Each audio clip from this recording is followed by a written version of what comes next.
Guys, welcome back. Which infinix is this? Today we have a Hot 10 charging system problem, and I've noticed those videos are a bit popular here. That means a lot of you guys need to be able to fix your charging system, or at least know the process that you undergo to fix the charging system. Anyway, I'm going to bore you with the opening part. Perhaps someone is a total novice, they have never opened the device. Now this is to show you that it's something very basic. One, we have to remove the SIM card tray. So you poke this with a pin and that comes out. I'm a bit lazy with that. So, okay. I guess I have to poke with a pin. Usually, with the fingernail, you can actually pull it out. Question is, where is the pin? So, since this decided to come out leaving the other piece, that means it gets out of the place that I need to. So, this should be work of a surgical blade, but I think I'm over trusting my fingernails to be able to do the trick. I only do this with Infinix and Technos. Their glasses are a bit friendly, like soft. Now, no, it's not. It's flexible. For the Samsung, it's really tough plastic. I don't want to use those words. So, at this stage, this is a fingerprint sensor. Whenever you see a fingerprint sensor, there's a likelihood it's glued on the back cover. So you don't want to pull this case. You may tear the fiber that connects this to the motherboard. So one of the ways to at least be safe and not take chances is squeeze this down as you pull this out. That makes sure the fingerprint port remains behind despite the back coming off, just like that. And this saves me. Okay, for today we got a bit lucky in that the fingerprint is actually under that plastic. But today's focus is not on this. We are interested in the lower part. So we are going to unscrew these bottom screws to access the lower subboard, since we are going to change the charging port. Now, first screw is out. Second screw is out, except it has refused to stick to my magnetized screwdriver tip. We will forgive it for that misbehavior. Anyway, this screw is out and this screw is out. And just like that. Okay, that one complied. Thank you. Have I opened this? I like to think, okay, no. I just presumed because it was perforated, I had opened it. But since I'm not the first person going in, that's how the screw is perforated. These are usually warranty stickers that go over the screws, such that you cannot claim you didn't open the phone, yet they appear perforated. Now disconnect this. This fiber goes to the main motherboard and is shared with the screen. So we are interested in this. But now, since we have to remove this, we notice that there's a vibrator here. We can do one of two things. Desolder it from that point, it stays, or unglue it and comes along with this. For now, since my soldering gun is already heated up, I'm going to just desolder it and pick the subboard itself. Okay, so let's do this. Oh, I noticed, okay, the coaxial cable, the one that handles network, is this side. Disconnect that and then desolder this. You should actually memorize the color coding. The red is on the right side and then the black is on the left side, though in some cases it's indicated, so you can always know. Plus is usually the red terminal and negative. Now we are going to change this port because it has chipped off. If you look carefully to that inner side there, the plastic that is supposed to cover that copper contact point is chipped. So in as much as I wanted to simply resolder this port, I need to change it so this person can last with this device a little longer. So I'm going to put a whole new port. That said, I need to get the port. Okay, it's in here, and I think it's of that type, so I need to pick only one of those and use okay, so this is let me zoom out. So this is like a testimony of the ports I've so far fixed using this particular stock of charging ports.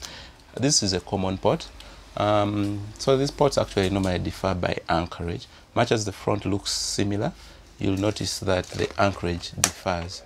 So don't be deceived that you'll pick a port from a different model of phone and then use it on another, unless they are identical models. I just wanted to show you some differences here. Now you see this port, it's the same type of opening, but when you look at the anchoring, quite different from this, yet they all accommodate the same type of USB. Yeah, so actually when you go to buy them, there are almost over 100 variations of ports, and that is the dilemma. I stock this as many because this is a common one.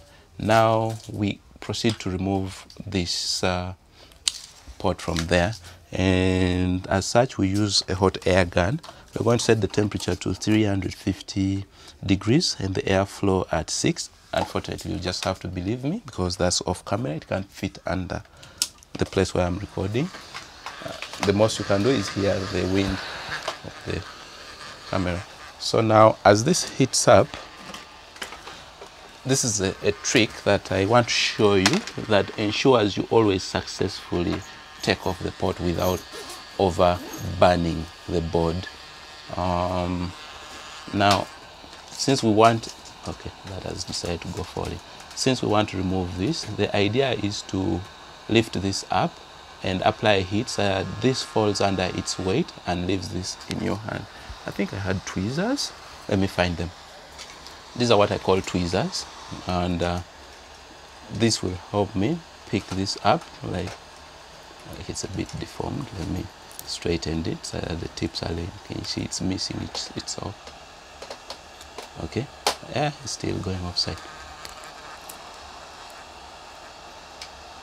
Okay, so that's good.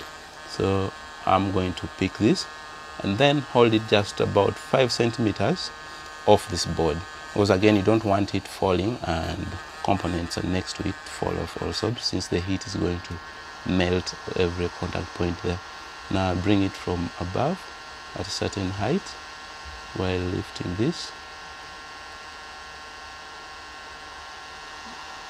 It's really hot, and that comes off, and just like that it is out. This saves you.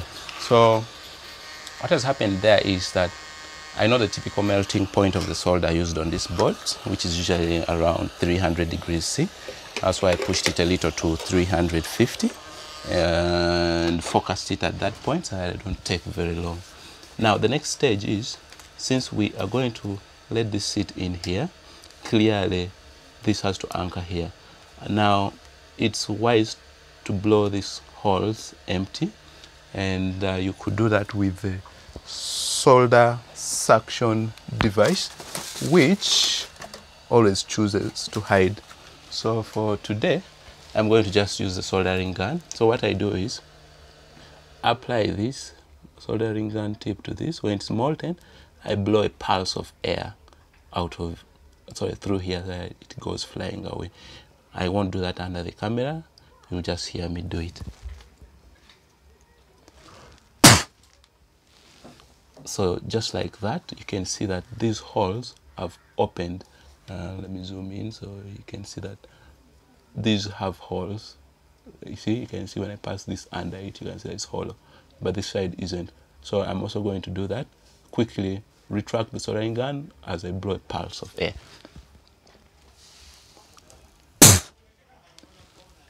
And just like that, that one is also open and ready to be accessed.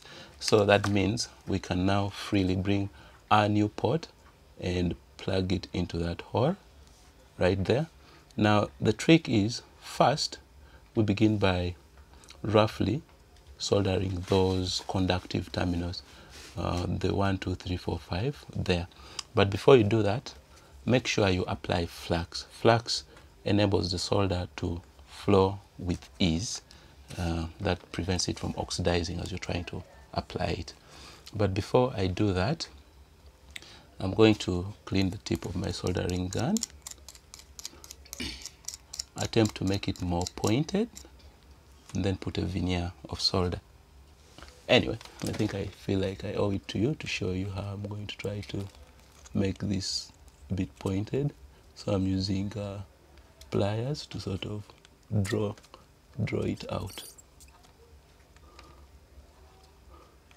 Well, it's also pointless having it spilling solder over to surrounding components that should not be receiving solder. So this is soldering wire, and I'm going to try to tin the tips. Okay. All right, I'm done preparing my tip.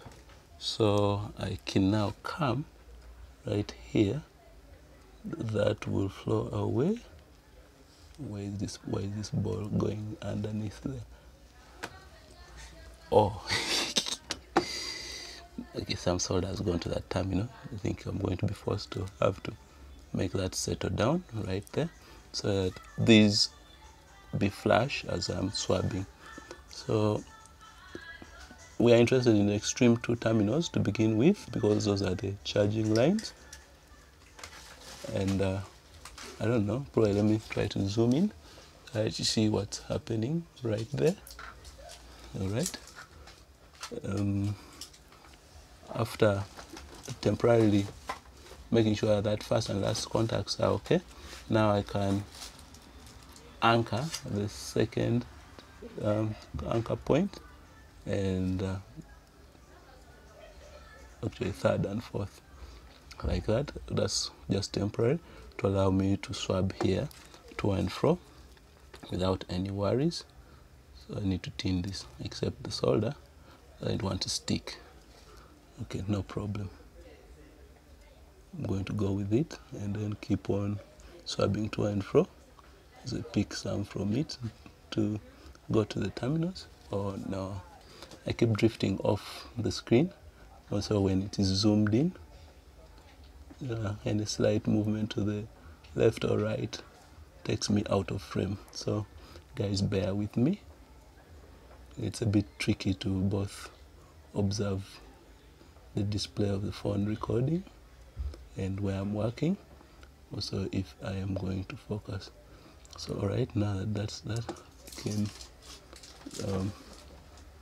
proceed to make sure that it is thorough.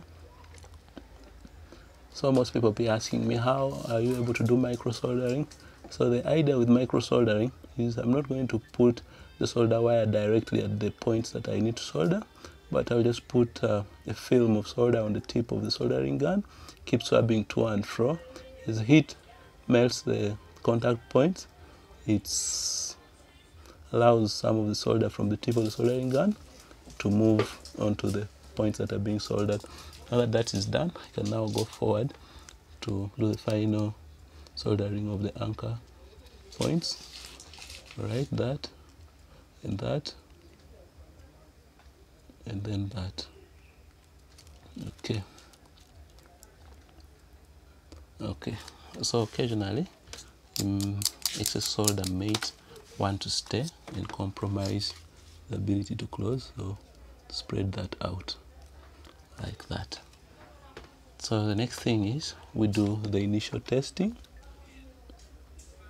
If you might be wondering, if you might be wondering, the intermediate contact points that are in between the extreme ones is data lines. Okay.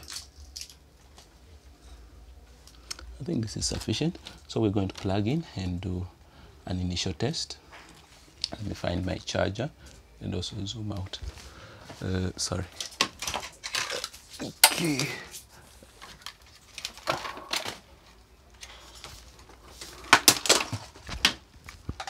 Sorry. So my charger has this bit of contraption. It helps me detect if current is being drawn. So I'm going to plug it into the socket. So I just believe that I am doing that. I have plugged in, and then I need to bring this here. Is that the orientation? Is it? No, it is this way. Okay, this is the orientation. Plug in the connector that's supposed to transmit power from that lower board to the main board, and then we plug this in. Okay, this shows it is drawing 0.9 amperes. Okay, the screen also has coincidentally shown it was at 0. What are the odds? So yeah, it's at 0. Now I'm going to pick out this and then clean it with isopropyl alcohol to remove the excess flux that remains, and then also come back and close. While closing, I'll keep it plugged in so that we check increase in voltage, because that's the ultimate test of charging. Now I need some tissue. Got done. You pinch for me some piece of mattress there. Attacking yourself. No problem. Why should I sweat, guy? I hope you're live. Yeah. Well, at times you improvise. So. This is isopropyl alcohol. It's non-organic and it's volatile, so it's good for cleaning electronics, trying to get rid of any oilish stuff. But then again, it shouldn't drop into the screen because it tends to go to the inner reflective layers, and when it dries up, leaves a patch that really looks appealing to look at. So that this is done, I'm going to plug it in, keep it hooked up for charging as I close, and then after I've closed, we can monitor the percentage. Right. Now, because that's an organic solvent, you can see what it does to rubber. It sort of softens it up, but this will recover as the solvent evaporates. That rubber is to sort of cushion the charging port. So the earphone jack, not the charging port, cushions it when you press on and off. Because it's going to take its time to dry, let me glue one end of it such that as it dries, it recovers shape slowly. That's rubber glue, so it's not a permanent glue, so any time you need, it is reversible. Now this has to go around this like that, and then that there. And let me solder our vibrator. So in case you've had a charging replacement and you no longer have your vibrator working, it's likely that this hasn't been resoldered or entirely forgotten out of the device, and it shouldn't over worry you. It's as simple as resoldering or getting another vibrator motor. Okay, all right. So I am still trying to push this process to be able to be done within